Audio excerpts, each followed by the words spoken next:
여기는 주의 움직이는 교회, 이곳은 주님을 위한 자리.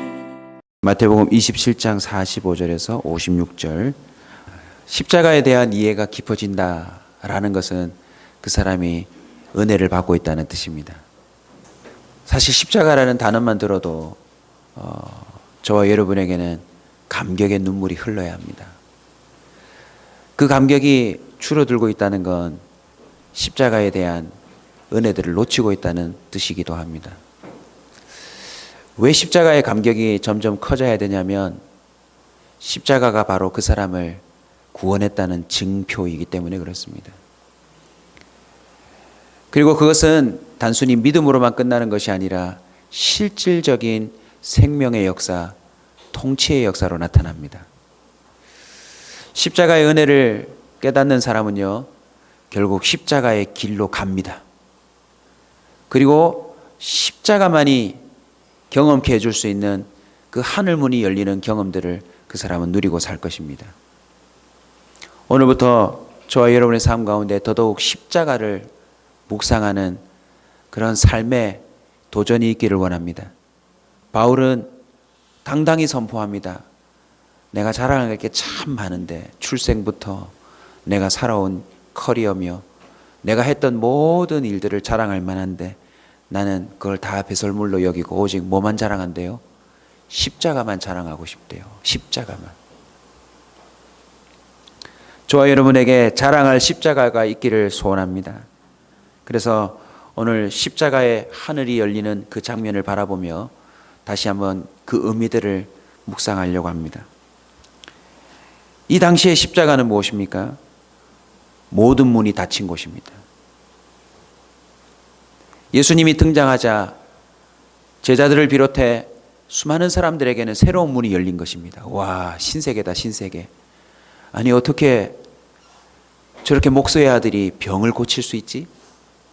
모든 병자들에게는 신약이 개발된 것 이상의 문이 열린 것입니다. 맹인들, 안진뱅이, 귀신 들린 자. 여러분, 이것은 정말 획기적인 문입니다. 한번 여러분이 맹인이다 생각해 보십시오. 여러분이 세상에 없는 그 질병에 걸려서 온 가족이 평생에 고민하고 있다, 고통당하고 있다, 눈물 짓고 있다 생각해 보십시오.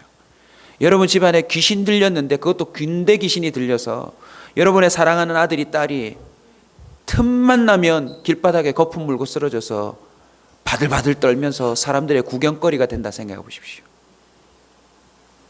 이 문 저 문 두드려가며 우리 애를 좀 고쳐달라고, 우리 집안에 이 우환을 좀 쫓아달라고, 우리 인생에 좀 뭔가를 풀어달라고 부탁하지 않았을까요? 그런데 예수님이 등장하자 모든 문이 열렸어요. 사실은 국가적인 문이었어요. 야, 이제는 로마 식민지에 이 아픔을 털어버리고 우리나라가 드디어 구약에 약속하신 그 진정한 하나님의 나라가 오겠구나. 하여튼 치료의 문, 회복의 문, 복의 문, 구원의 문, 제자들은 완전히 새 삶의 문이 열린 거 아닙니까? 어부가 온갖 기적을 낳는 선생님의 최측 큰 오른팔이 되었으니까 새 문 열린 거 아니에요?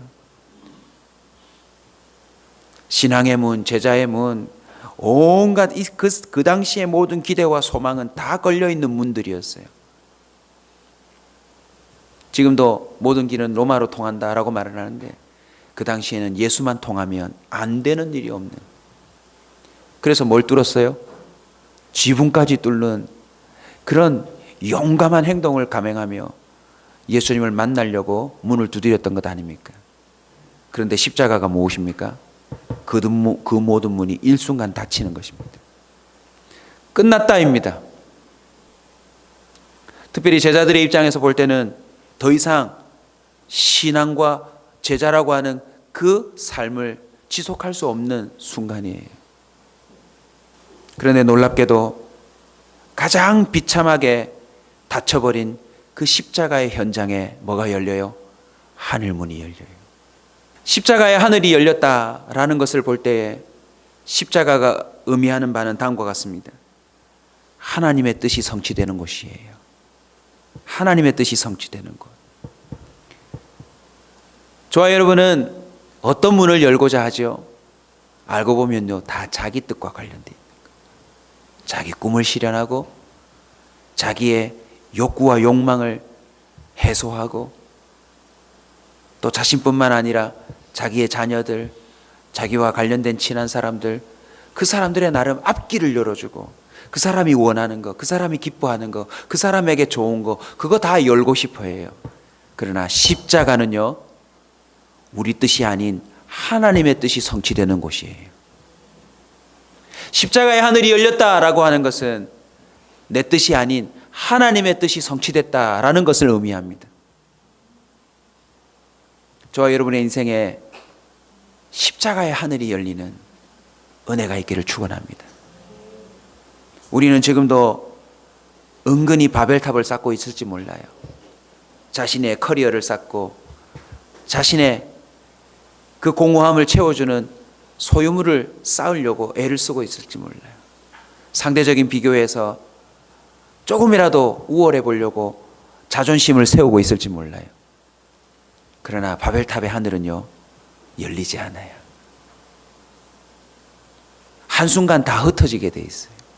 마가복음 14장 36절입니다. 이르시되 아빠 아버지여. 아버지 모든 것이 가능하잖아요.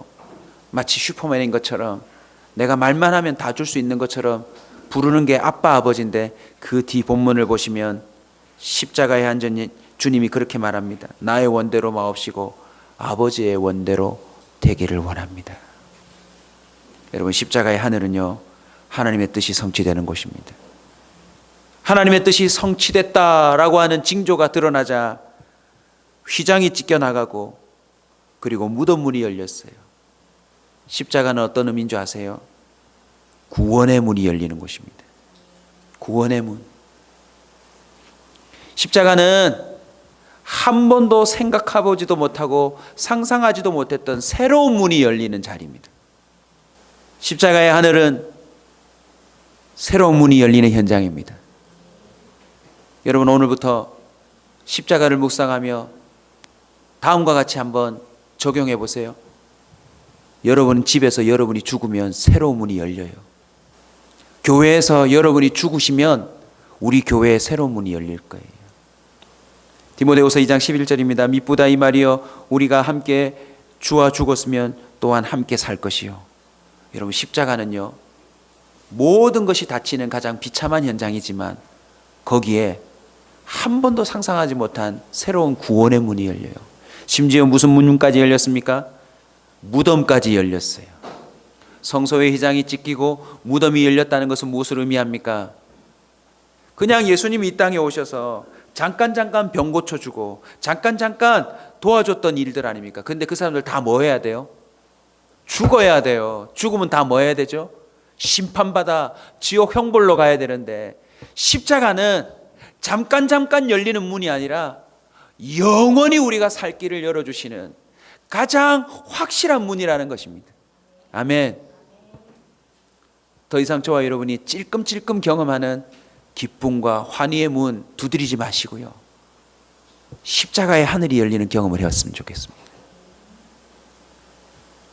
요한복음 14장 6절입니다. 예수께서 이르시되 내가 곧 길이요 진리요 생명이니 나로 말미암지 않고는 아버지께로 올 자가 없느니라.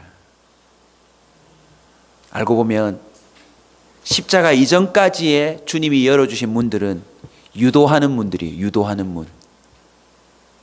그러나 십자가는 한 번 들어가면 그들의 운명이 온전히 결정되는 생명의 문이었다는 사실을 우리는 성경을 통해서 보는 것입니다. 이 구원의 문은 자신뿐만 아니라 다른 사람들에게 열어주는 문입니다. 여러분, 십자가의 하늘이 열릴 때는요, 나로 말미암아 다른 사람들의 문이 열리는 거예요. 그래서 십자가의 마지막 의미는 내가 죽는 곳입니다. 그동안 우리가 열었던 문들은 다 내가 살려고 열었던 문이에요. 살고 싶어서. 숨통이 막힌다. 이래가지고는 못 산다.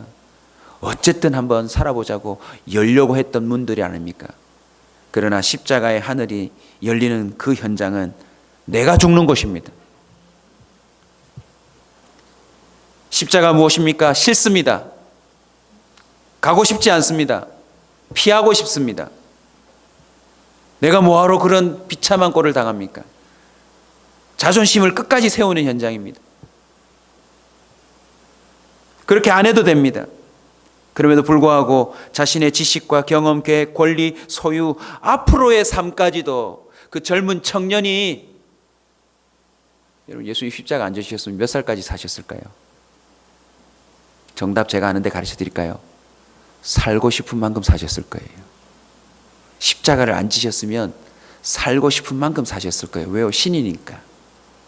오늘 이 마지막 날 이 말씀을 품고 십자가의 하늘이 열리는 걸 경험해 보지 않으실래요? 제 자신에게 선포하면서 이 아침에 좀 무거울 수도 있지만 여러분에게 그 열릴 문을 바라보는 기쁨으로 도전합니다. 좀 죽읍시다. 성질도 죽고 자존심도 죽고, 저와 여러분이 경험이 뭐라고 그거 내세울 겁니까? 집에서도 교회에서도 저희들의 직장에서도 그 순간 제가 팍 죽으면 행복해지더라고요. 내 모든 걸 내려놓고 주님께 맡기면 새 길이 열려요. 제가 우리 선교팀들에게도 늘 말하거든요. 선교는 내가 선교 당하러 가는 거라고. 그 무슨 뜻이에요? 죽으러 가는 거예요. 죽으러. 자신의 경험, 자신의 지식, 자신의 스케줄, 모든 걸 다 내려놓는 겁니다. 단기 선교보다 더 중요한 게 무엇입니까? 저와 여러분의 삶의 선교입니다. 저와 여러분이 이 현장에서 증인으로 살아가려면 죽어야 합니다. 성질도 죽고 우리의 계획도 죽고, 너무나도 잘 알고 있지만, 너무나도 확실한 경험이 있지만, 너무나도 확실한 내 권리와 권한이 있지만, 그거 죽으면요 거기에 하늘이 열려요. 내 뜻이 아닌 하나님의 뜻이 성취됩니다. 그리고 내가 죽는다라고 하는 그 한 가지 사실 때문에 죽었다고 생각했던 사람들까지 다 일어난대요. 여러분, 무덤이 열렸다는 건 끝났다는 사람들 아닙니까? 십자가는요 끝났다고 여겨지는 모든 사람들을 일으키는 기적이 있습니다. 하늘의 미랄은 뭐 해야 된대요? 땅에 떨어져 흔적 없이 썩어버려야 된대요. 그런데 그 자리에 하늘문이 열려서 주님이 비를 내리면 어떻게 되죠? 거기에 울창한 숲이 만들어져요. 저와 여러분이 십자가의 하늘이 열린 그 은혜를 받은 자라면 주님의 이 말씀에 순종할 수밖에 없습니다. 순종이 될 거예요. 누구든지 나를 따라오려거든 자기를 부인하고 자기 십자가를 지고 나를 따를 것이니라. 막 말씀을 준비하면서 흥분이 됐어요. 야, 오늘부터 우리 성도들이 몇 명이 죽을지 모르겠지만 죽기 시작하면 하늘이 열릴 겁니다. 집안에 웃음이 넘쳐날 거고요. 여러분의 교구와 여러분의 공동체에 여러분이 죽는 게 눈으로 보일 거거든요. 이야, 저 사람이 항상 자기 의견 주장하고 자신 삶을 언제나 앞세우고 다른 사람들을 피곤하고 힘들하게 만들었는데 저 사람이 죽기 시작하네. 그럼 어떻게 돼요? 너무너무 행복해지는 거예요. 여러분, 한 사람이 죽으면 거기에 하늘이 열려요. 방금 말한 건 그냥 인격적인 죽음이고요.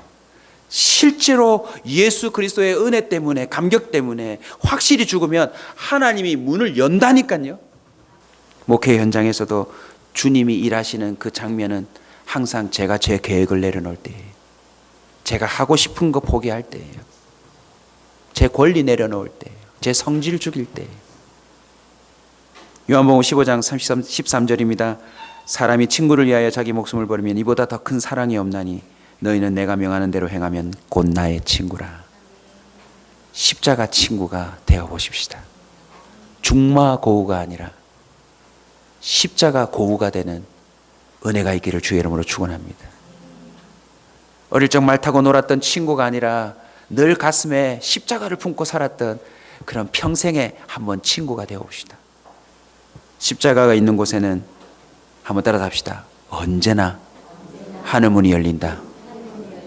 십자가가 있는 곳에는요 예외 없이 하늘문이 열립니다. 왜요? 그곳은 하나님의 뜻이 성취되는 곳이기 때문입니다.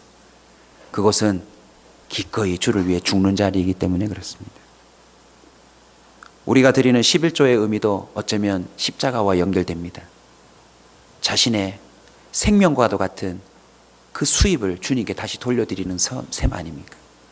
말라기 3장 10절입니다. 만군의 여호와가 이르노라 너희의 온전한 11조를 창고에 들여 나의 집에 양식이 있게 하고 그것으로 나를 시험하여 보라. 내가 뭘 열고요? 하늘 문을 열고라고 명시되어 있습니다. 하늘 문을 열고 너희에게 복을 쌓을 것이 없도록 붙지 아니하나 보라라고 되어 있습니다.